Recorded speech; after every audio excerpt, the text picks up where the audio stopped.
من الشيطان الرجيم. بسم الله الرحمن الرحيم.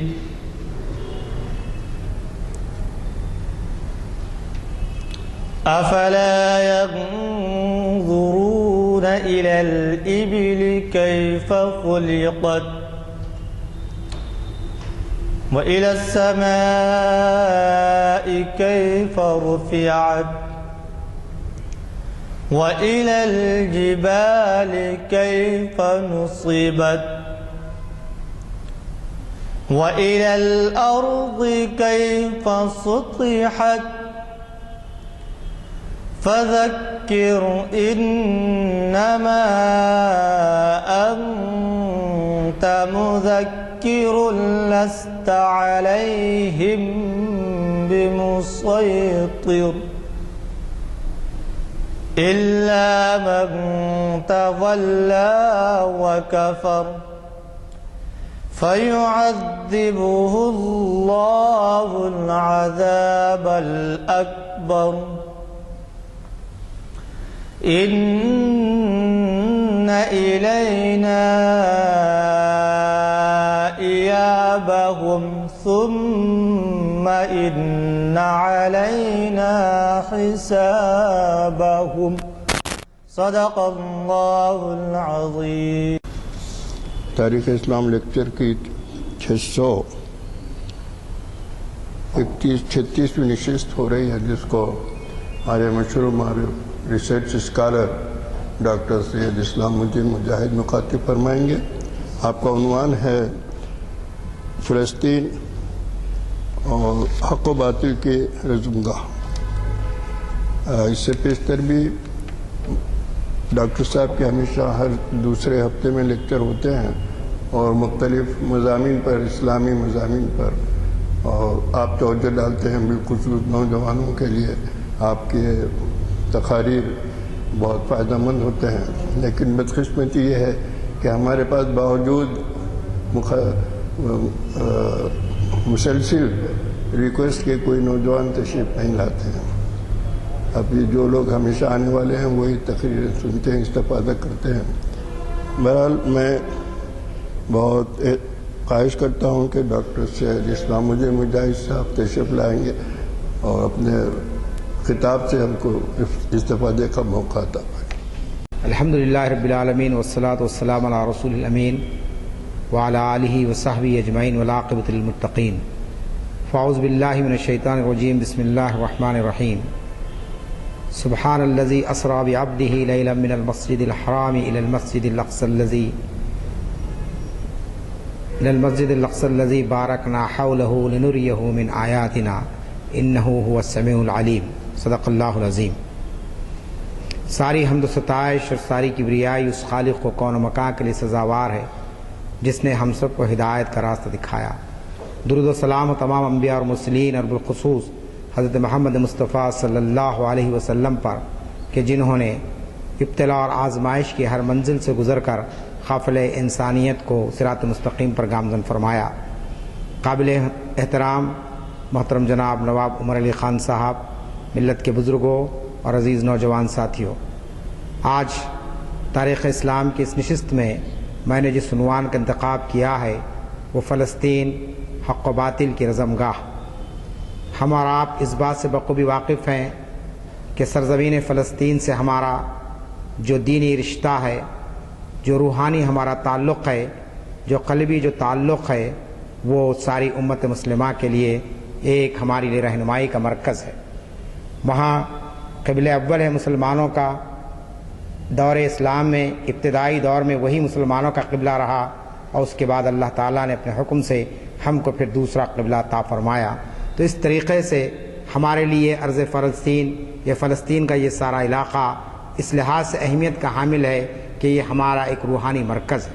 لیکن ہم اور آپ اس بات سے بخوبی واقف ہیں کہ گزشتہ تقریباً 100-200 سال سے وہاں پر حق و باطل کی جو کشمکش چل رہی ہے اور باطل طاقتیں جس انداز میں وہاں پر قبضہ کرنا چاہ رہی ہے، اس کے تعلق سے چند ایک باتیں میں آج کی اپنی گفتگو میں لانا چاہتا ہوں. سب سے پہلی بات تو یہی ہے کہ فلسطین وہ مقدس سرزمین ہے جہاں اللہ تعالیٰ نے مختلف نبیوں کا نزول فرمایا ہے۔ کئی برگزیدہ نبی وہاں پر آئے اور ان سب نے سارے انسانوں کو توحید کی دعوت دی۔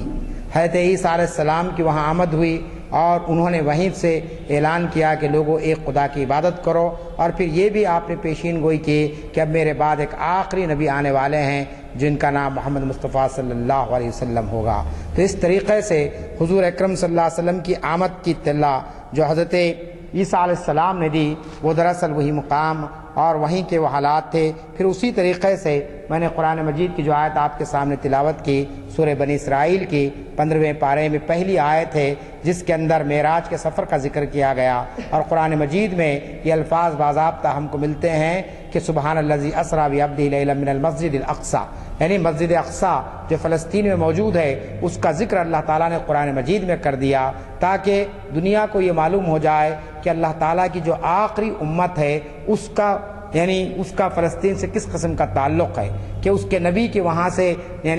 معراج کا سفر شروع ہوا اور وہ سارے منازل طے کیے گئے جس کی تفصیلات آپ معراج کے موقع پر علماء کرام سے سنتے ہیں۔ پھر اسی طریقے سے کئی جلیل القدر صحابہ آج بھی وہاں پر مدفون ہیں، اور وہ علاقہ ایک زمانہ دراز تک مسلمانوں کے قبضے میں تھا، لیکن 12ویں اور 13ویں صدی عیسوی سے ہم دیکھتے ہیں کہ یہ خطہ ایک لحاظ سے باطل طاقتوں کی جو ہے نا نرغے میں آ گیا ہے۔ مسلمانوں کی جو حکومتیں تھیں، سلجوقی حکومت، اس کے زوال کے بعد خاص طور پر صلیبی جنگوں کا آغاز ہوا، اور ان صلیبی جنگوں کے بعد آپ دیکھتے ہیں کہ ایک اہم ترین معرکے کے اندر سلطان صلاح الدین ایوبی نے اس کو فتح کیا اور وہ پھر ایک مرتبہ مسلمانوں کے قبضے میں آیا۔ لیکن جب پہلی جنگ عظیم کا آغاز ہوا، پہلی جنگ عظیم اور پھر خلافت عثمانیہ کا خاتمہ، خلافت عثمانیہ کے خاتمے کے وقت ہم دیکھتے ہیں کہ ایک سلطان عبدالحمید تھے، سلطان عبدالحمید کے پاس یہ باضابطہ پہنچے یہودی، ان کا ایک راہب جو صہیونی آپ کی تحریک کا جو ہے نا سربراہ کہلاتا ہے، اس کا نام ہرزل تھا، اس نے کہا کہ اگر آپ ہم کو وہاں پر ہمارا علاقہ دے دیں گے، حالانکہ ان کا اپنا کوئی علاقہ وہاں پر نہیں تھا، لیکن کہا گیا کہ اگر ہم کو وہاں پر ہماری آبادی قائم کرنے کی اجازت دی جائے گی، اسرائیل کی مملکت قائم کرنے کی اجازت دی جائے گی، تو جو خلافت عثمانیہ میں جو مسائل آئے ہیں، معاشی مسائل، اس کو ہم حل کر دیں گے، ہم بھاری امداد تم کو دیں گے۔ لیکن سلطان عبدالحمید نے جو جواب دیا یہودیوں کو وہ تاریخ میں محفوظ کر دیا گیا ہے۔ آپ جانتے ہیں کہ سلطان عبدالحمید نے کہا کہ جب تک کہ خلافت عثمانیہ باقی ہے اس وقت تک کہ یہودی کبھی بھی جو ہے نا وہاں پر بس نہیں سکتے ہیں، کبھی بھی اسرائیلی مملکت کو وہاں پر قائم نہیں کیا جائے گا۔ چنانچہ یہ الفاظ تاریخ میں موجود ہیں، انہوں نے کہا کہ میں اس کی ہرگز اجازت نہیں دیتا ہوں کہ ایک مسلم مملکت میں ایک باطل طاقت کو وہاں پر پنپنے کا موقع دیا جائے۔ جب یہ بات سلطان عبدالحمید نے کہی تو برطانوی حکومت اور پھر وہ سارے مملکتیں جو اسلام دشمن تھی انہوں نے یہ طے کر لیا کہ کسی بھی طریقے سے عربوں کے اس قلب میں جو خنجر کو گھونپا جائے اور وہاں پر اسرائیلی مملکت کا قیام عمل میں لایا جائے۔ آپ جانتے ہیں کہ یہ قوم اتنی لعنت زدہ کر دی گئی تھی کہ کسی یورپ کے کسی ملک میں ان کو رہنے کی اجازت نہیں دی گئی تھی، کسی جگہ پر بھی ان کو جائے پناہ حاصل نہیں ہوئی۔ یہ 1-2 سال یا 10-20 سال نہیں بلکہ 1800 سال تک یہ قوم در بدر کی ٹھوکریں کھاتی رہی، یہودی قوم، کیونکہ ان کی عیاری، ان کی مکاری اور ان کا جو ہے نا دیگر اقوام کو اپنے زیر اثر کر لینا، ان چیزوں سے پوری دنیا واقف ہو چکی تھی۔ چنانچہ یورپ میں بھی ان کو جہاں رکھا جاتا تھا وہ ایسی بستیوں میں رکھا جاتا تھا کہ جہاں ان کو کوئی بنیادی سہولتیں نہیں دی جاتی تھی، ان کے لیے کسی قسم کی کوئی جو ہے نا ان کے نہ اسکول، نہ ان کے لیے کالج، نہ ان کی بنیادی ضرورتوں کی تکمیل کی کوئی چیز، کیونکہ ان لوگوں کو معلوم تھا کہ اگر اس قوم کو تھوڑی بھی سہولت دی جائے گی تو یہ قوم ہم پر غالب آ جائے گی، یہ جو ہے نا ہم کو یہاں سے ہمارا تخلیہ کر دے گی۔ یہ تصور یورپ میں عام تھا۔ چنانچہ آپ جانتے ہیں کہ جرمن میں جو انقلاب آیا نازیزم کا تو لاکھوں یہودیوں کا قتل عام ہوا۔ کیوں ہوا؟ اس لیے کہ انہوں نے وہاں پر سازشیں کی تھی، وہاں پر وہ جو ہے نا چاہتے تھے کہ جرمن قوم پر اپنا جو ہے نا قبضہ یا اپنا تسلط قائم کریں۔ چنانچہ یہ سارے واقعات تاریخ میں موجود ہے کہ یورپ کے کسی ملک میں ان کو جب کوئی ٹھکانہ نہیں مل سکا تو پھر آپ دیکھتے ہیں کہ یہودیوں نے فلسطین پر قبضہ کرنے کے لیے صہیونی تحریک کا آغاز کیا، اور اس کا بانی جیسا کہ میں نے کہا تھیوڈ HERZAL ہرزل جہاں، اس کو جو ہے نا اس نے یہ طے کیا کہ کسی بھی طریقے سے یہاں پر جو ہے نا یہودی سلطنت کو قائم کیا جائے، اور اس کے اندر برطانوی حکومت کا بہت اہم رول تھا۔ کیوں تھا؟ کہ برطانیہ دراصل سلطان عبد الحمید کے ان جملوں کا بدلہ لینا چاہتا تھا جو جملے انہوں نے اس وقت کہے تھے کہ ہمارے ہوتے ہوئے یہاں پر ایک ٹکڑے پر بھی جو ہے قبضہ نہیں کیا جا سکتا ہے۔ ان کے یہ الفاظ جو میں نے آپ کے سامنے پڑھے باضابطہ تاریخ کی کتابیں موجود ہے، اس میں انہوں نے یہ بات کہی تھی کہ یہودیوں کو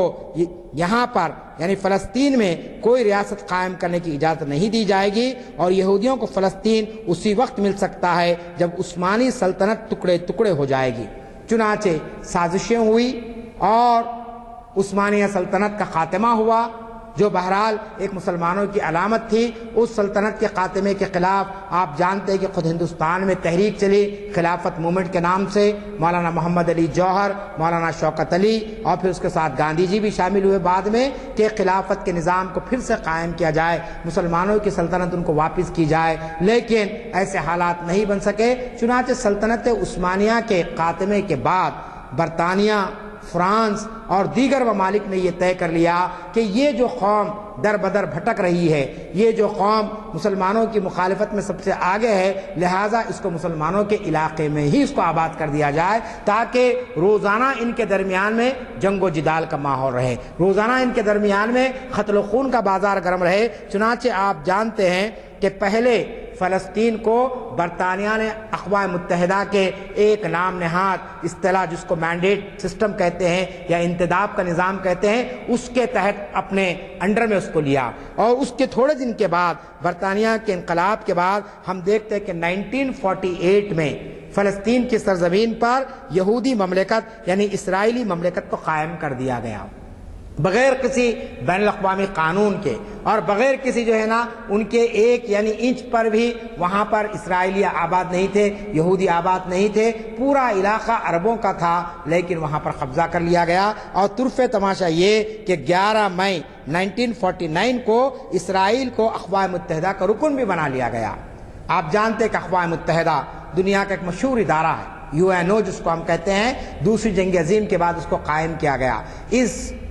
ادارے کو قائم کرنے کا مقصد کیا ہے؟ اس کے چارٹر کو اگر آپ پڑھیں گے، اس کے دستور کو اگر آپ پڑھیں گے، تو اس کے دستور میں یہ بات لکھی ہوئی ہے کہ کوئی ملک کسی دوسرے ملک پر قبضہ نہیں کرے گا، کوئی ملک کسی دوسرے ملک پر فوجی حملہ نہیں کرے گا۔ لیکن آپ جانتے ہیں کہ فلسطین کا علاقہ عربوں کا علاقہ تھا، وہاں پر یہودیوں کو رہنے کی کسی قسم کی کوئی اجازت نہیں دی جا سکتی تھی، لیکن زور کی بنیاد پر، طاقت کی بنیاد پر وہاں اسرائیل قائم ہوا 1948 میں، اور اس کے کچھ ہی عرصے کے بعد 6 مہینے میں اقوام متحدہ کا ادارہ جو دنیا میں امن کو قائم کرنے کے لیے قائم کیا گیا تھا، جو دنیا کے مختلف ممالک کی آزادی کے تحفظ کے لیے قائم کیا گیا تھا، اس نے اس کو تسلیم کر لیا۔ اقوام متحدہ کسی ملک کو تسلیم کرنے کے معنی کیا ہوتے ہیں؟ اس کے معنی یہ ہوتے ہیں کہ ساری دنیا اس کی قانونی حیثیت کو تسلیم کر لے۔ یعنی ایک مثال اس کی ایسی ہے کہ عدالت نے کسی سے کہا کہ صاحب یہ مجرم نہیں ہیں، یہ ملزم نہیں ہیں، تو اس کے معنی وہ بے گناہ ہے، اس نے کوئی غلطی نہیں کی ہے، اب اس کے ساتھ وہی سلوک ہوگا جو ایک عام شہری کے ساتھ ہوگا۔ اسی طریقے کا معاملہ اسرائیل کے ساتھ اقوام متحدہ نے کیا کہ صاحب اس کی رکنیت کو تسلیم کر لیا گیا، اس کو بحیثیت ایک مملکت کے تسلیم کر لیا گیا۔ اس کے بعد آپ دیکھتے ہیں کہ بہت سے ممالک نے اس سے اپنے جو ہے نا سفارت تعلقات قائم کیے، اور پھر وہاں سے لوگوں نے معاہدے بھی کیے، جس میں افسوس کی بات یہ ہے کہ مسلم ممالک بھی شامل رہے۔ چنانچہ کیمپ ڈیوڈ کا جو معاہدہ ہوا، مصر نے جو معاہدہ کیا اسرائیل سے، اور اسرائیل کی جو ہے نا اس بربریت کو، اس ظلم کو باق رکھتے ہوئے اس نے اس طریقے سے وہاں پر اپنی مملکت کو قائم کر لیا ہے۔ چنانچہ ہم یہ دیکھتے ہیں کہ یہ حق و باطل کی جو معرکہ آرائی وہاں پر ہے، یہ معرکہ آرائی 1948 میں جبکہ وہاں پر ایک مملکت قائم ہو چکی تھی، اس کے بعد ختم نہیں ہوئی، اب اس کا سلسلہ چلتا رہا، اس کا سلسلہ اتنا چلتا رہا کہ آپ جانتے ہیں کہ اسرائیل کی جو پارلیمنٹ ہے، اس پارلیمنٹ کے دروازے پر جو عبارت لکھی ہوئی ہے، وہ عبارت یہ لکھی ہوئی ہے کہ یہ علاقہ تو صرف ہمارا نہیں ہے بلکہ اس سے آگے کا بھی علاقہ ہمارا ہوتا ہے۔ چنانچہ اس کی سرحدیں جا کر دریائے فرات تک ملتی ہیں، یعنی عربوں کا جو علاقہ ہے اس علاقے تک انہوں نے جو ہے نا اپنے کارروائی کو قائم کرنے کا کہا۔ چنانچہ پارلیمنٹ کے الفاظ ہیں، اے اسرائیل تیری سرحدیں نیل سے فرات تک ہیں۔ آپ جانتے ہیں کہ دریائے نیل کہاں ہے، یہ مصر میں ہے، اور پھر ادھر آپ فرات کا جو علاقہ ہے وہ آپ کے عراق میں ہے۔ اس طریقے سے یہ کہا گیا کہ ساری مملکت، جتنے مسلم ممالک آپ کو دکھ رہے ہیں، چاہے وہ سعودی عرب ہو، چاہے وہ آپ کے شام ہو، چاہے وہ آپ کے مصر ہو، چاہے وہ دیگر علاقے ہوں، یہ سارے علاقوں پر قبضہ کرنا اسرائیل کا مقصد ہے۔ اور اس نے یہ بات کوئی بند کتاب میں لکھ کے نہیں رکھ دی ہے، کوئی ریسرچ کے ادارے میں یہ بات نہیں لکھ کے رکھ دی ہے، بلکہ اپنے ملک کی پارلیمنٹ پر کہ دیوار پر یہ الفاظ کندہ ہے کہ اسرائیل تیری سرحدیں نیل سے فرات تک ہیں۔ اس سے آپ اندازہ لگا سکتے ہیں کہ اسرائیل کے عزائم کیا ہیں، یہودیوں کے عزائم کیا ہیں۔ بعض نافہم لوگ، بعض ایسے لوگ جو تاریخ سے ناواقف ہیں، وہ لوگ یہ کہتے ہیں کہ صاحب گزشتہ 200 سال سے یا پھر 12ویں صدی سے لے کر آج جب کہ 21ویں صدی شروع ہو چکی ہے، اتنا قتل عام ہو رہا ہے، اتنے مسلمان مر رہے ہیں، کیوں نہ جو اس زمین کا ایک ٹکڑا تسلیم کر لیا جائے اسرائیل کو بحیثیت مملکت کے۔ مسئلہ ایک زمین کے ٹکڑے کا نہیں ہے، مسئلہ ایک یہودی قوم کو بسانے کا نہیں ہے، بلکہ مسئلہ ملت اسلامیہ کے وجود کا ہے،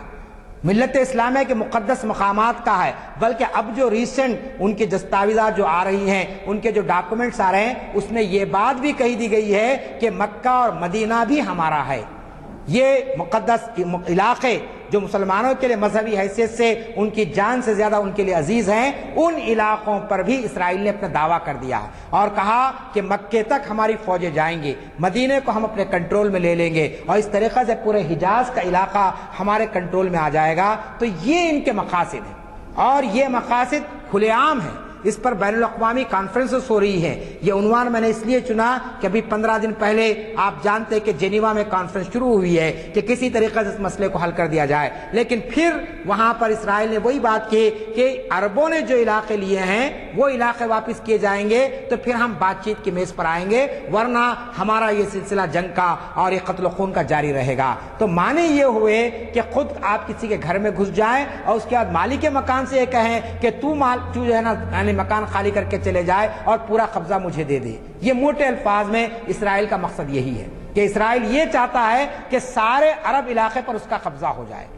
کیوں؟ اس لیے کہ وہ کچھ ایسے دعوے کر رہے ہیں اور ایسے چیزوں کو پیش کیا جا رہا ہے کہ مغربی میڈیا اور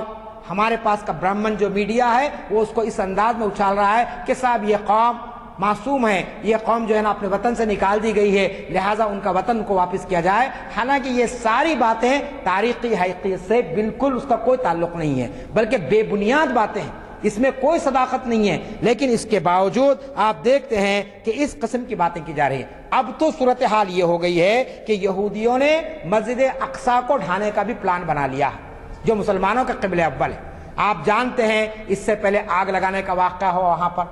اس سے پہلے آپ جانتے ہیں کہ اسرائیل کے ایک وزیر اعظم نے باضابطہ خفیہ دورہ کیا مسجد اقصیٰ کا، اپنے جوتوں کے ساتھ اس میں داخل ہو گیا، اس پر بڑا ہنگامہ مچا، آگ لگانے کے واقعات کئی ہوئے ہیں، اور گزشتہ سال آپ نے اخبارات میں پڑھا اور ٹی وی پہ سنا ہوگا کہ سرنگ لگا دی گئی باضابطہ اندر سے اور دیواروں کو منہدم کر دیا جائے تاکہ یہ کہا جائے کہ صاحب کوئی حادثہ ہو گیا یا کسی اور وجہ سے جو ہے سو عمارت منہدم کر دی گئی ہے۔ تو اس طریقے سے ان کے عزائم یہ ہے کہ مسلمانوں کے قبلہ اول پر تو ابھی سے وہ جانے سے روکتے ہیں، بڑی مشکل کے ساتھ لوگ وہاں تک پہنچتے ہیں مسجد اقصیٰ تک عام دنوں میں، اور اگر کوئی جنگ کا ماحول ہو جائے، اگر کوئی وہاں پر فوجی کارروائی ہو جائے تو مسلمان مسجد اقصیٰ میں بھی داخل نہیں ہو سکتے ہیں۔ اور اب تو وہ ایک کوشش کر رہے ہیں کہ اس کو ڈھا دیا جائے تاکہ وہ علامت باقی نہ رہے۔ اب آپ غور کیجئے کہ بابری مسجد جو 1992 تک آپ دیکھتے ہیں کہ موجود تھی، اپنی اصلی شکل میں موجود تھی، 6 دسمبر 1992 تک اس کے گنبد ہم کو نظر آ رہے تھے۔ آج آپ بتائیے بابری مسجد کہاں ہے؟ بس بابری مسجد تھی ہم کہہ رہے ہیں، بابری مسجد ہے، ہمارا عقیدہ ہے کہ ہے وہ، اس لیے کہ جہاں پر ایک مرتبہ سجدہ ہو گیا وہاں سے لے کر آسمان تک، اس سے آگے تک بھی وہ مسجد کا علاقہ کہلاتا ہے۔ لیکن دوسرے جو لوگ ہیں جن کا عقیدہ یہ نہیں ہے وہ یہ کہیں گے کہ صاحب آپ مسجد کہاں رہی ہے، آپ کہاں ثابت کر سکتے ہیں مسجد کو؟ یہی سازشیں آج مسجد اقصیٰ کے تعلق سے اڈاپٹ کی جا رہی ہے کہ صاحب اس کا صفایا کر دیا جائے، اور اس کے بعد پھر وہاں پر جو آبادی بس رہی ہے اس آبادی پر جو ظلم و ستم ڈھایا جا رہا ہے۔ آپ جانتے ہیں کہ اس وقت جو علاقہ غازہ کا جو علاقہ ہے ایک چھوٹی سی پٹی ہے، وہاں پر مسلمانوں نے اپنی حکومت قائم کی ہے، لیکن اس کو یہودیوں نے ایک جیل کی شکل دے دی ہے۔ وہاں پر کوئی سہولتیں نہیں ملتی ہیں، وہاں پر جو ایسا حتیٰ کہ بچوں کو دوائیں تک بعض وقت نہیں مل سکتی ہیں، نہ ان کو دودھ مل سکتا ہے، نہ جو ہے سو کوئی بیمار ہو جائے تو ان کے لیے کوئی انتظام کیا جا سکتا ہے۔ اس قسم کی صورتحال اس وقت وہاں پر فلسطین میں پائی جاتی ہے۔ وہ ساری باتیں ہمارے سامنے اس لیے نہیں آتی ہے کہ آج میڈیا پر، اخبارات، رسائل، ٹی وی، انٹرنیٹ، ان سب پر یہودیوں کا قبضہ، وہ لوگ جو چاہتے ہیں وہی خبر ہم تک پہنچتی ہے، اور جس قسم کا ظلم و ستم وہاں پر ہو رہا ہے اس کا اندازہ ہم حیدرآباد میں بیٹھ کر نہیں کر سکتے ہیں۔ آپ جانتے ہیں کہ شیخ یاسین جو بہت بڑے قائد تھے فلسطینیوں کے، 80 سال کے بوڑھے تھے اور وہ اپاہج تھے، ویل چیئر پر نماز پڑھنے کے لیے جا رہے تھے، آپ جانتے ہیں کہ ان کو جیسے شہید کر دیا گیا راکٹ ڈال کر۔ ساری دنیا میں ہنگامہ ہوا، لوگوں نے کہا کہ یہ کیا تم نے ظلم کیا کہ ایک اپاہج انسان 80-90 سال کا بوڑھا، آخر وہ تمہارے لیے کیا جو ہے مصیبت بنا ہوا تھا۔ لیکن اسرائیل کے نمائندوں نے کہا کہ یہ شخص وہ ہے جو نظریہ ساز ہے، یہ وہ شخص ہے جو مجاہدین کو تیار کر رہا ہے، یہ وہ شخص ہے جو جہاد کی تعلیم دے رہا، لہٰذا ہم نے اس کا خاتمہ کر دیا۔ ہاں بتائیے، ایک بوڑھے شخص پر اس طریقے سے راکٹوں سے حملہ کرنا، یا پھر آپ دیکھتے ہیں چھوٹے معصوم بچے اسکول کو جا رہے ہیں، 8 سال کا بچہ ہے، 10 سال کی بچی ہے، اسکول کو جا رہے ہیں یا بس کی قطار میں ٹھہرے ہوئے ہیں یا پھر بازار میں ہیں، تو وہاں پر ایک بم گرا دیا جاتا ہے اور ان معصوم بچوں کو جو ہے نا اس طریقے سے ان کا قتل عام ہو جاتا ہے۔ اور کچھ فوٹو ہم اخبارات میں پڑھ لیتے ہیں، دیکھ لیتے ہیں، اس پر افسوس کر لیتے ہیں، لیکن ہر دن کا وہاں پر یہ ماحول بنا ہوا ہے، ہر دن وہاں پر اس قسم کا ظلم اور جور کا رویہ وہاں پر پایا جاتا ہے۔ کیوں؟ اس لیے کہ آج یہودی یہ چاہتے ہیں کہ وہ صرف اس علاقے پر اپنا قبضہ رکھنا نہیں چاہتے ہیں، بلکہ پورے علاقے کو وہ جو ہے نا اسرائیل میں تبدیل کرنا چاہتے ہیں، اور ہر جگہ پر اپنے ناپاک پنجے گاڑ کر وہ دنیا کو یہ بتانا چاہتے ہیں کہ انہی کو قیادت کرنے کا حق حاصل ہے۔ آپ جانتے ہیں امریکہ کی پالیسی کون بناتے ہیں؟ امریکہ کی پوری جو ہے نا اکانومی کس کے ہاتھوں میں؟ آج امریکہ کس سے ڈرتا ہے؟ امریکہ نہ عربوں سے ڈرتا ہے، نہ امریکہ کسی اور یورپ کے ملک سے ڈرتا ہے، امریکہ ڈرتا ہے تو صرف اسرائیل سے ڈرتا ہے۔ کیوں ڈرتا ہے؟ کہ انہوں نے اس طریقے سے وہاں پر وہاں کے ایڈمنسٹریشن میں، وہاں کی پالیٹکس میں اور وہاں کے یعنی پورے سسٹم کے اندر اس طریقے سے اپنے آپ کو گھل ملا لیا ہے کہ اب امریکن قوم جو ہے نا بغیر یہودیوں کی سپورٹ کے زندہ نہیں رہ سکتی ہے۔ چنانچہ آپ جانتے ہیں کہ جب کبھی فلسطین پر میں کوئی ناگہانی حالات پیدا ہوتی ہے تو اقوام متحدہ میں قرارداد تو منظور ہوتی ہے، لیکن اسرائیل اپنے جرائم سے رکتا نہیں ہے، وہ جو ہے نا اپنی پوری طریقے سے اپنے ظلم اور بربریت کا راستہ اختیار کیا ہوا ہے۔ آپ کو سن کر تعجب ہوگا کہ اقوام متحدہ کی جو کونسل ہے، سیانتی کونسل، کئی قراردادیں وہاں پر منظور کی گئی ہے یہودیوں کے ظلم کے تعلق سے، اسرائیل کے ظلم کے تعلق سے، لیکن ایک بھی قرارداد پر وہاں پر عمل نہیں ہوا۔ اور آج بھی اقوام متحدہ کے 190 ممالک یہ کہتے ہیں کہ اسرائیل کا قبضہ ناجائز ہے، لیکن اس ناجائز قبضے کو برخاست کرانے کے لیے کوئی آگے بڑھنے کے لیے تیار نہیں ہے۔ ہر ایک عربوں کو جو ہے نا تسلی دیتا ہے، ہر ایک جو ہے نا فلسطینیوں کو کہتا ہے کہ آپ بیٹھ کر کوئی مسئلے کو حل کر لو، لیکن کوئی یہ کہنے کے موقف میں نہیں ہے کہ صاحب یہ قبضہ غلط ہے، اس کو وہاں سے ختم ہونا چاہیے اور فلسطینیوں کا حق فلسطینیوں کو ملنا چاہیے۔ آپ جانتے ہیں کہ ہندوستان کی خارجہ پالیسی فلسطین کے معاملے میں بہت ہی اچھی رہی۔ آزادی کے وقت پڑھنے ہمارے مہاتما گاندھی کا یہ قول ہماری کتابوں میں موجود ہے، دستور یعنی یہاں کی قانونی کتابوں میں اور یہاں کے فارن افیئرز کی کتابوں میں یہ قول ان کا موجود ہے۔ انہوں نے کہا تھا کہ جس طریقے سے فرانس فرانسیسیوں کا ہے، جرمنی جرمنیوں کا ہے، اس طریقے سے فلسطین عربوں کا ہے اور فلسطینیوں کا ہے، وہ ان کو مل کر رہنا چاہیے۔ یہ بات گاندھی جی نے کہی تھی، آزادی کے وقت کہی تھی، لیکن آزادی ہو کر 65 سال ہو گئے، لیکن آج آپ دیکھتے ہیں کہ ہندوستان کی حکومت اب فلسطینیوں سے زیادہ اسرائیل سے اپنے تعلقات کو قائم کر رہی ہے، مختلف معاملات میں، فوجی تربیت کے معاملے میں اور پھر دوسرے معاملات میں ہم جو ہے نا فلسطین کو چھوڑ کر اسرائیل کی طرف آگے بڑھیں۔ اب ہم ہندوستان کا کیا رونا رہے، کیونکہ خود ہمارے ممالک، مسلم ممالک خود جو ہے نا اسرائیل سے اپنے تعلقات کو بڑھا رہے ہیں، تو معلوم یہ ہوتا ہے کہ اس قسم کی طاقت کا انہوں نے اضافہ کیا۔ لیکن میں آپ سے یہ کہنا چاہتا ہوں کہ حق و باطل کی اس کشمکش میں یقیناً اللہ تعالیٰ عربوں کو کامیابی عطا کرے گا، کیونکہ فلسطین انبیاء کی سرزمین ہے۔ میں نے پہلے ہی کہا آپ کو کہ یہ انبیاء کی سرزمین ہے، اللہ تعالیٰ نے ان کو مہلت دی ہے، ان کو جو ہے نا ان کی رسی کو دراز کیا ہے کہ وہ اپنے ظلم اور اپنی بربریت سے باز آ جائیں گے، اور اگر نہیں باز آئیں گے تو یقیناً اللہ تعالیٰ اپنا عذاب اس بستی پر نازل کرے گا، اس قوم کو لعنت زدہ کرے گا، کیونکہ اس سے پہلے قرآن مجید کی آیات کو آپ پڑھیں گے تو معلوم ہوگا کہ کتنی نعمتوں سے اللہ تعالیٰ نے بنی اسرائیل کو نوازا تھا، لیکن انہوں نے ان نعمتوں پر شکران نعمت کرنے کے بجائے انہوں نے اللہ سے ہی شکایتیں کی اور انہوں نے نبیوں کے تعلیمات کو جھٹلایا۔ نتیجہ کیا ہوا کہ اللہ تعالیٰ نے ان کو ذلت میں ڈال دیا، وہ نکبت کا شکار کر دیے گئے۔ چنانچہ آج یہودی قوم اپنی علم کی برتری کے باوجود، اپنے جو ہے نا علوم و فنون میں آگے پڑھنے کے باوجود ایک لعنت زدہ قوم ہے، اور اللہ تعالیٰ اس لعنت زدہ قوم کو کسی بھی لمحے ختم کر سکتا ہے، لیکن بحیثیت امت مسلمہ کے افراد کے ہماری کیا ذمہ داری عائد ہوتی ہے؟ جیسا کہ میں نے کہا کہ بیت المقدس کی بازیابی، مسجد اقصیٰ کی بازیابی ہمارا دینی فریضہ ہے۔ یہ صرف عربوں کا مسئلہ نہیں ہے، یہ صرف ان لوگوں کا مسئلہ نہیں ہے جو فلسطین میں رہتے ہیں، بلکہ ایک ایک کلمہ پڑھنے والے مسلمان کا یہ فریضہ ہے کہ وہ بیت المقدس کی بازیابی کے لیے جدوجہد کرے۔ ہم یہ جدوجہد کس انداز میں کریں گے کہ میں یہاں پر اظہار خیال کر رہا ہوں تاکہ آپ کو تاریخی خواہ معلوم ہو۔ آپ کیسے جدوجہد کریں گے کہ آپ دعا کریں گے کہ اللہ تعالیٰ مسلمانوں کا قبلہ اول ان کو واپس کرے۔ اسی طریقہ دانشور کیا کریں گے کہ دانشوروں کا کام یہ ہے کہ وہ ان باتوں کو غیر لوگوں تک پہنچائے جو حقیقتوں سے واقف نہیں ہیں، اور پھر جو دوسرے لوگ ہیں وہ اس طریقے سے جدوجہد کریں۔ کیوں کہ یہ جدوجہد کرنا ہمارا دینی فریضہ ہے۔ قبلہ اول کی بازیابی مسلمانوں کا دینی فریضہ ہے، اور آپ جانتے ہیں کہ اللہ تعالیٰ نے 3 مقامات ہی کو محترم قرار دیا ہے۔ وہاں پر جو نماز پڑھی جاتی ہے اس کا اجر بہت زیادہ رکھا گیا ہے عام مسجدوں کے مقابلے میں، جس میں آپ جانتے ہیں کہ مسجد اقصیٰ شامل ہے اور مسجد نبوی شامل ہے اور مسجد حرام شامل ہے۔ ان 3 مساجد کے اللہ تعالیٰ نے بہت بڑا مقام عطا فرمایا ہے۔ وہاں جو بھی عمل کیا جائے گا وہ اللہ کے پاس بہت زیادہ یعنی قابل احترام رہے گا۔ تو اس طریقے سے ان مقامات کی بازیابی، ان مقامات کے لیے جدوجہد، اور پھر ان مقامات کے لیے جو لوگ مقامات کو حاصل کرنے کے لیے جو جدوجہد کر رہے ہیں ان کا ساتھ دینا بھی ہمارا فرض منصبی ہے۔ آپ جانتے ہیں کہ فلسطینی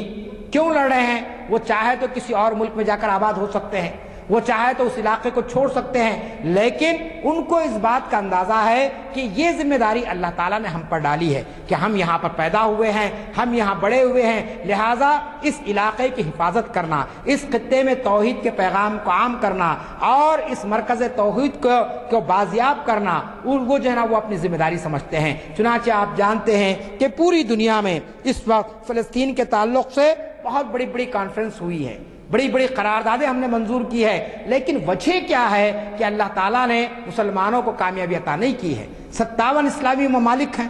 اور مال و دولت نوازا گیا ہے، بے حساب مسلم ممالک دولت مند ہے، لیکن اس کے باوجود ایک چھوٹی سی قوم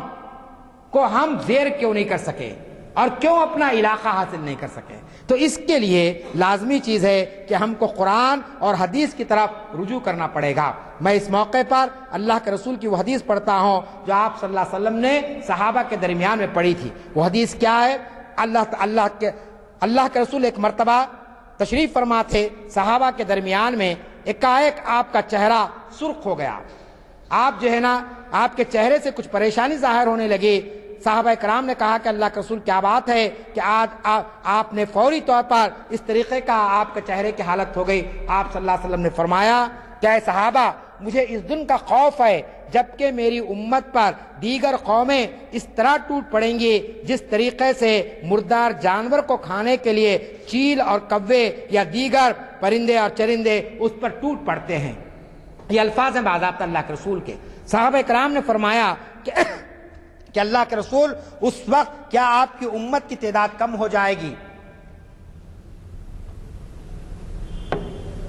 آپ صلی اللہ علیہ وسلم نے فرمایا کہ اس وقت میری امت کی تعداد کم نہیں ہوگی، بلکہ حال یہ ہوگا کہ دنیا کا کوئی علاقہ امت مسلمہ سے کلمہ گو افراد سے خالی نہ ہوگا۔ پھر صحابہ نے کہا کہ امت کی اس کثرت کے باوجود پھر امت کا یہ حال کیوں ہوگا؟ آپ صلی اللہ علیہ وسلم نے فرمایا میری امت میں ایک بیماری پیدا ہوگی۔ صحابہ نے کہا کہ وہ کون سی بیماری؟ کہا کہ وہن کی بیماری پیدا ہو جائے گی۔ صحابہ نے فرمایا، پوچھا کہ وہن کیا ہے؟ آپ صلی اللہ علیہ وسلم نے فرمایا کہ میری امت کی حالت اس وقت اس لیے غیر ہو جائے گی کہ اس امت میں دو بیماریاں ہوں گی، ایک موت سے فرار اور زندگی سے محبت۔ یہ دو چیزیں جب امت میں پیدا ہو جائیں گے تو پھر امت کی یہ حالت ہو جائے گی۔ چنانچہ اس حدیث کی روشنی میں ہمارے مجددین نے یہ الفاظ لکھے ہیں کہ اللہ کے رسول نے شاید اسی دور کے لیے آپ نے یہ باتیں کہی تھی۔ آج آپ دیکھیے امت کی کثرت کتنی ہے، 1 ملین سے زیادہ مسلمانوں کی آبادی ہے، دنیا کا کوئی ملک مسلمانوں سے خالی نہیں ہے۔ ہندوستان میں 5 میں 1 مسلمان ہے، 4 غیر مسلم ہیں تو 1 مسلمان ہے، اتنی مسلمانوں کی یہاں پر آبادی ہے۔ اور جیسا کہ میں نے کہا 57 اسلامی ممالک موجود ہیں جو یہ کہتے ہیں کہ ہمارا قانون قرآن ہے، ہمارا دستور قرآن ہے، ہماری شریعت جو بھی ہمارا قانون بنے گا اسلامی شریعت کے مطابق بنے گا۔ یہ سب دعوے ہم کر رہے ہیں۔ اقوام متحدہ میں جو 190 سے زائد ممالک ہیں اس میں آپ جانتے ہیں کہ تقریباً 60 تا 70 مسلم، وہاں پر بھی 50 سے زیادہ مسلمان ملک ہے، اور پھر اسرائیل کے معاملے میں 100 سے زیادہ ممالک ہماری تائید میں کھڑے ہونے کے لیے تیار ہیں۔ یہ ساری صورتحال کے باوجود پھر امت مسلمہ پر یہ افتاد کیوں آئی؟ کیوں فلسطین کا علاقہ ہم حاصل نہیں کر سکے؟ کیوں مسلمانوں کو اس طریقے سے وہاں پر ان کے وطن سے نکالا جا رہا ہے؟ تو معلوم یہ ہو گیا کہ ہمارے اندر یہ دو بیماریاں اس طریقے سے سرایت کر چکی ہے کہ دنیا کی محبت۔ آپ دیکھیے عربوں کا حال کیا ہے کہ فلسطین کو وہ زکوٰۃ ادا کر کے اپنی یہ سمجھتے ہیں کہ ہم نے اپنا فرض ادا کر دیا۔ زکوٰۃ جبکہ ان پر فرض ہے، واجب ہے، دینا ہے، وہ تو کسی صورت میں کوئی بھی صاحب زکوٰۃ اگر اپنا زکوٰۃ نکالتا ہے تو وہ اللہ پر کوئی احسان نہیں کرتا ہے، نہ بندوں پر کوئی احسان کر رہا ہے، وہ تو اس کو دینا ہی دینا ہے۔ اگر میں نے نماز عصر پڑھی ہے تو میں نے نہ آپ پر احسان کیا نہ اللہ پر احسان کیا، یہ تو میرا فرض تھا جو میں نے ادا کیا۔ تو صاحب استطاعت ہے تو زکوٰۃ کا ادا کرنا اس پر فرض ہے۔ لیکن آج مسلم بادشاہ یہ شاہوں کا نظام بن گیا ہے کہ فلسطین کے تعلق سے، افغانستان کے تعلق سے یا کہیں پر بھی کوئی مسلمانوں پر پریشانی آتی ہے تو وہ اپنا زکوٰۃ کا پیسہ دے کر یہ سمجھتے ہیں کہ ہم نے حق ادا کر دیا، جبکہ آپ جانتے ہیں کے لیے مسلمان کیا کچھ نہیں کر سکتے تھے۔ آج آپ دیکھ رہے ہیں کہ ایک ریاست کی تقسیم کا معاملہ گزشتہ کئی دنوں سے، کئی مہینوں سے کیسے ہچکولے کھا رہا ہے۔ ایک علاقے کی عوام اٹھتی ہے، دوسرے علاقے کی عوام اس کے خلاف اٹھتی ہے، اور نتیجہ یہ ہوتا ہے کہ مسئلہ یہاں سے نکل کر ہندوستان کی دارالسلطنت تک چلے گیا، اور وہاں پر یہاں کا چیف منسٹر سڑک پر دھرنا دیتا ہے اپنے علاقے کو بچانے کے لیے، اور مسلمان اپنے قبل اول کو بچانے کے لیے اس کا عشر بھی کرنے کے لیے تیار ہے۔ ایک علاقہ لوگ چھوڑنا نہیں چاہتے ہیں، اپنا ایک شہر چھوڑنا نہیں چاہتے ہیں۔ کسی بھی ہمارے آندھرا کے بھائی سے کہیے کہ بھئی کیوں چھوڑنا نہیں چاہتے، یہی کہیں گے کہ صاحب ہم نے یہاں پر بلڈنگ بنا لی، ہمارے بچے یہاں تعلیم حاصل کریں، کوئی لڑنا جھگڑنا مقصد نہیں ہے، لیکن ان کے مفادات اس سے وابستہ ہو گئی شہر سے، لہٰذا اس شہر کو چھوڑنا نہیں چاہتے۔ لیکن مسلمانوں کا وہ علاقہ جو انبیاء کی سرزمین ہے، جہاں پر بیت المقدس ہے، جہاں پر مسلمان کے یعنی صحابہ کرام کی قبریں جہاں پر موجود ہے اور جس کی ایک تاریخ موجود ہے، اس کے لیے ہم کیا جدوجہد کر رہے ہیں، کس قسم کی ہم کوشش کریں۔ کبھی اقوام متحدہ میں کھڑے ہو کر کبھی کوئی ہمارے سربراہ مملکت نے کبھی یہ کہا کہ اس علاقے کو جب تک کہ نہیں دیا جائے گا اس وقت تک کہ ہم اقوام متحدہ کی کارروائی کو نہیں چلنے دیں گے۔ آپ دیکھیں کہ اسمبلی کو لوگوں نے چلنے نہیں دیا، پارلیمنٹ کو چلنے نہیں دیا، ایک علاقے کے معاملے میں اس طریقے سے چھوٹا سا گروہ کس طریقے سے جو ہے نا اپنے مطالبات کو آگے بڑھاتا ہے، لیکن امت مسلمہ اتنی بڑی کثیر تعداد میں ہوتے ہوئے اس مسئلے کو حل نہیں کر سکی ہے۔ تو میں یہ سمجھتا ہوں کہ فلسطین کے جو حق و باطل کی یہ جنگ ہے، یہ حق و باطل کی جو رزمگاہ بن چکی ہے، اس کے لیے مسلمانوں کو خود یہ سوچنا چاہیے کہ ان کی دینی ذمہ داری کیا ہے، وہ دینی ذمہ داری کو کیسے نبھا رہے ہیں، اور اگر اس ذمہ داری کو نہیں نبھائیں گے، یاد رکھ لیجئے اگر آپ نے خدا کے گھر کو بچانے کے لیے، قبل اول کو بچانے کے لیے، بابری مسجد کو بچانے کے لیے، شریعت کو بچانے کے لیے، مسلمانوں کی جان و مال کو بچانے کے لیے آپ نے کچھ نہیں کیا تو اللہ تعالیٰ بھی آپ کی جان کی حفاظت نہیں کرے گا۔ آپ کی جان اور آپ کے مال محفوظ رہیں گے یہ کوئی ضروری نہیں ہے۔ کیوں ضروری نہیں ہے؟ کہ جب اللہ تعالیٰ کے شاعر کی بے حرمتی ہو جائے اور ان مقدس مقامات کے تعلق سے ہم اپنے دل کو جو ہے نا تسلی دے لے اور ہمارے دل مردہ ہو جائے تو لازمی چیز ہے کہ ہمارا زندہ رہنا، ہمارا جو ہے نا کاروبار کرنا، ہمارا جو ہے نا دنیا کمانا، یہ اللہ کے لیے کوئی مطلوب چیز نہیں رہے گی۔ عام انسانوں کی طرح ہم جی لیں گے، عام انسانوں کی طرح کما لیں گے، لیکن اللہ تعالیٰ کی خاص مدد ہمارے لیے نہیں آئے گی۔ اس لیے نہیں آئے گی کہ اللہ کا وعدہ یہ ہے کہ جو لوگ اللہ کے راستے میں جدوجہد کرتے ہیں اللہ تعالیٰ ان کے لیے راہوں کو کھولتا ہے۔ تو اس لحاظ سے میں اپنی گفتگو کو آخری مرحلے پر لاتے ہوئے آپ سے یہ کہنا چاہتا ہوں کہ ہم اسرائیل کے، یہودیوں کے اور باطل طاقتوں کے عزائم کو سمجھنے کی کوشش کریں۔ اگر کوئی واقعہ ہوتا ہے تو اس پر غم و غصے کا اظہار تو کیا جائے، لیکن حقائق کو سمجھیں اور ٹھوس اقدامات کرنے سے پہلے ہم لاہ عمل طے کریں، کیونکہ حق و باطل کی یہ کشمکش ایسا محسوس ہوتا ہے کہ ابھی 1 صدی تک تو کم از کم چلتی رہے گی۔ 18ویں صدی چلے گئی، 19ویں صدی چلے گئی، 20ویں صدی چلے گئی، جب سے یہ مسئلہ ہمارے سامنے ایک جو ہے نا خطرناک قسم کا چیلنج بن کر رہا، اور 21ویں صدی کا ایک دہا بھی گزر گیا، لیکن حالات جہاں کے تو ہیں۔ تو ایسا محسوس ہو رہا ہے کہ دنیا کی طاقتیں اس مسئلے کو حل نہیں کر سکتی جب تک کہ ہم خود اس کے لیے آگے نہ آئیں۔ یقیناً ہم تحدست ہیں، ہم مجبور ہیں، لیکن امت مسلمہ کو کوئی نہ کوئی ٹھوس اور نتیجہ خیز جدوجہد کرنی چاہیے، اور اس کے آثار آج پیدا ہوتے جا رہے ہیں۔ آپ دیکھ رہے ہیں کہ دنیا کے مختلف ممالک میں خاص طور پر مسلم نوجوان اسلامی بیداری کا جذبہ ان کے اندر پایا جا رہا ہے، اور مختلف سطحوں پر یہ شعور بیدار ہو رہا ہے کہ ہم کو ایک اسلامی طرز حیات اڈاپٹ کرنا چاہیے، قبول کرنا چاہیے، اس کے مطابق زندگی بسر کرنی چاہیے۔ اگر یہ شعور بیدار ہوتا جائے گا تو لازمی چیز ہے کہ ایک دن ہم قبلِ اول کو بھی حاصل کر کے رہیں گے۔ اقبال کا ایک شعر پر میں اپنی گفتگو ختم کرنا چاہتا ہوں۔ انہوں نے کہا تھا،